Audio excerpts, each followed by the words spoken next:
आज या संदर्भामध्ये पक्षाचे प्रवक्ते सरचिटणीस सूरज चव्हाण यांनी अत्यंत व्यवस्थितरित्या खुलासा केलेला आहे। त्याच्यामुळे या विषयावरती अधिक काय माझ्याकडे बोलण्यासारखं नाही। त्यांनी माहितीसह कागदपत्रासह सह्यांसह जे दाखल झालेलं आहे त्याच्याबद्दलची माहिती आपल्याला दिलेली आहे। या विषयावरती योग्य वेळी योग्य वेळेला मी पूर्णपणाचं बोलेन। तटकरे सर, जे काही सुनेत्रा वहिनींनी पत्र दिलेलं होतं इलेक्शन त्या विषयावरती मी आज काय बोलणार नाही। पक्षांतर्गत बाब आहे। एक मिनिट ऐका प्लीज।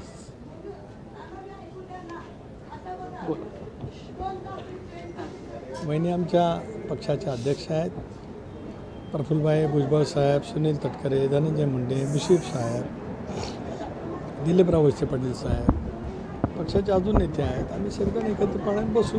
आपल्याला कोणाला त्याची चिंता असेल काही कारण नाही। दादांच्या स्वप्नातला पक्ष त्याच ताकदीने पुढे नेण्याचं काम आमच्या सर्वांचं आहे आणि आम्ही पूर्ण ताकदीने नेऊ।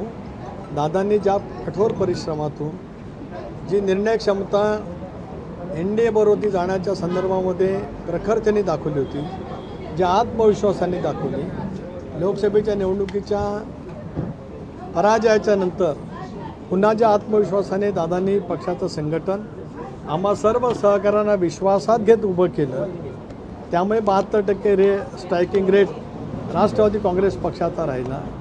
उद्याच्या भवितव्याच्या कालावधीमध्ये जो प्रसंग आमच्यावरती आला आहे, ज्याच्यातून आम्ही सगळेजण खूप हळवेही आहोत, आमच्या मनामधल्या त्या संवेदनासुद्धा आजही जागृत आहेत। माझं तर दादांचं गेले 35 वर्षाचं जीवाभावाचं नातं आणि त्याच्यामुळेच अनेक घटनांचा मी साक्षीदार आहे। अनेक वेळेला आम्ही वेगवेगळ्या विषयाच्यावरती बोललेलोसुद्धा आहोत आणि त्याच्यामुळे दादांच्या स्वप्नातला पक्ष पुढे ताकदीने नेणं सुनेत्रा वहिनींच्या नेतृत्वाखाली हे आम्हा सर्वांचं काम आहे। ते आम्ही नेटाने त्या ठिकाणी करू। धन्यवाद।